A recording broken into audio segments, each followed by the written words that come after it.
Fallacies are fake or deceptive arguments that prove nothing. Fallacies often seem superficially sound, and they far too often retain immense persuasive power even after being clearly exposed as false.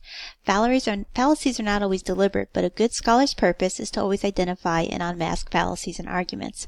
So today we're going to be looking specifically at fallacies of logos and how people manipulate the structure of their arguments in order to support their own sides. The first one is appeal to ignorance. There are two types, true believers form and skeptics form. This is arguing along the lines that if an opponent can't prove something isn't the case, then it is reasonable to believe that it is the case. This transfers the burden of proof away from the person who's actually making the claim. In the skeptics form, it confuses absence of evidence with evidence of absence. It assumes that if you cannot now prove something exists, then it is shown that it doesn't exist. In the ignorance form, the fallacy is that since we don't know or can never know or cannot prove whether a claim is true or false, it must be false.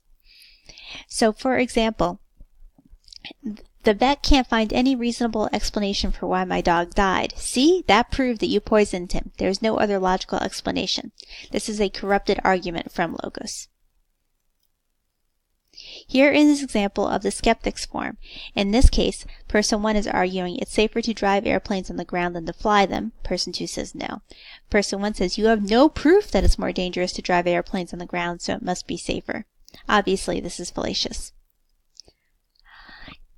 Another appeal to ignorance fallacy is the TV show Ancient Aliens, which if you've ever seen, you know the whole premise is that all these mysteries, things that we can't currently explain that have happened on the earth, different structures and such, we don't know what caused them, so therefore it must be aliens. Begging the question is also called circular reasoning, and that's because the premise is the same as the claim you are trying to prove. Those who've already accepted the argument as true are more likely to be further convinced. This is because they already believe the assumption that is stated. You can see the circular reasoning in this one. The napkin religion is the one true religion because it says so right here on this napkin. Here's an example from a Dilbert cartoon. What is the key to success? Hire the right employees. How do you know you hire the right ones? You know because the business is successful. So the key to success is circular reasoning? Yes, because circular reasoning is the key. So that last frame is the punchline, right? But the first two is a good example of circular reasoning. Here's another example. I deserve to have a later curfew, so you should let me stay out until 10 p.m. Once again, both parts of that sentence basically say the same thing, and that's where you get into the circular part. You have to save enough money to pay your bills each month because bills have to be paid. Once again, the two are pretty much the same thing. They're just restating each other, and then you go around and around in a circle. In a false dilemma fallacy, you're oversimplifying the argument into an either-or choice. Sometimes there are things where it is just either-or, but many times people will try and frame their argument in such black and white areas in order to try to force you to pick their side. So here are some examples from advertising. In the top one, you can see there the ad is, he needs bulletproof vests, not an alternative voting system. Say no to spending £250 million on AV. Our country can't afford it. No. So this is saying either soldiers are going to get bulletproof vests or we're going to vote for this alternative voting system. Meanwhile, there's no proof that 250 million euros, or pounds rather, would go to the soldiers themselves. MasterCard's ad, there are some things money can't buy. For everything else, there's MasterCard. There's another either-or. And then the ad on the left, you may only choose one, economic growth, pace of life. Really? We can only choose one? We may want to re-examine that idea. The next argument fallacy that we're going to look at is smoke screen and non sequitur. And this is when someone is using unrelated or irrelevant points to throw people off track. Smokescreen is an attempt to avoid the real issue or a tough question by introducing an unrelated topic as a distraction. This is also sometimes called a red herring. A non sequitur is Latin for does not follow. The conclusions cannot be inferred from the premises. There's a break in the logical connection, either because the premise is untrue or missing, or because the relationship between the premises does not support the claim. So there's often, it's just going to jump out at you, something is wrong with the structure. Here are some examples. This is from The Onion, which is a satirical paper. CDC officials announce free ice cream for everyone. Delicious, tasty ice cream. And also there's an Ebola outbreak.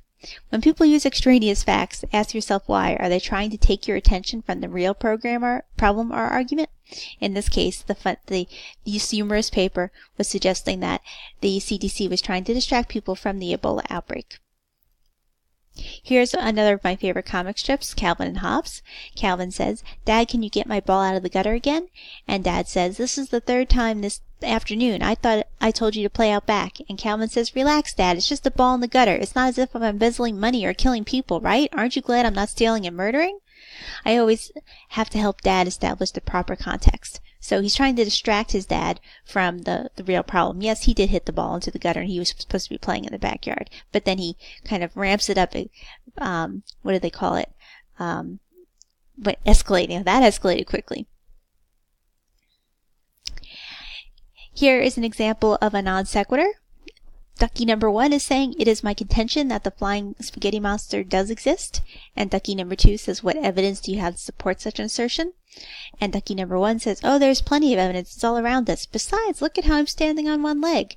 So what does the one leg have to do with anything? There's the non sequitur. Post hoc ergo propter hoc. After this, therefore because of this. And this is when people confuse correlation with causation, which we talked about before when we were looking at induction.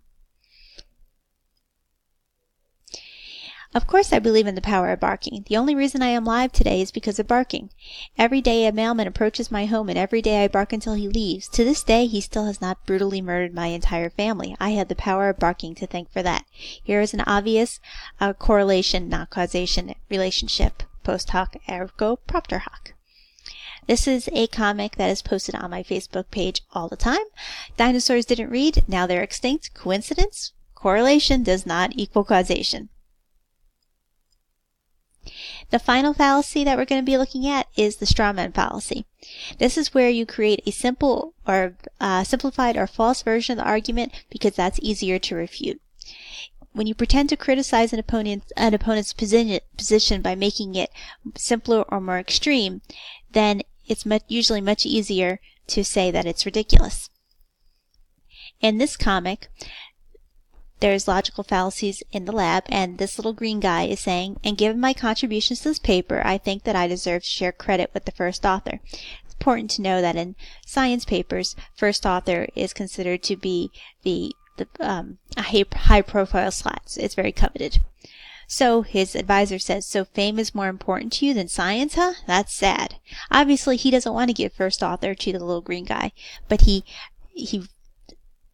reframes the green guy's argument in such a way that the green guy is like, "What? I didn't say that."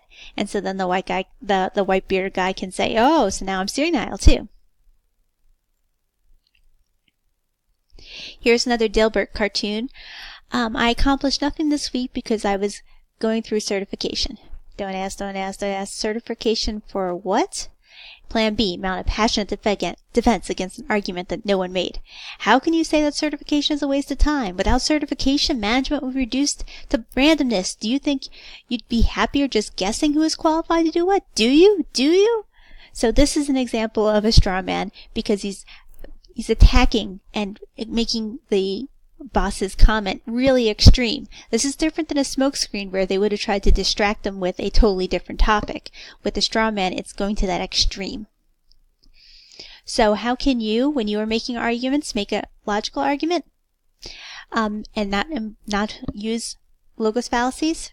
Be clear and concise. Make sure that you provide a consistent message. Get your audience thinking.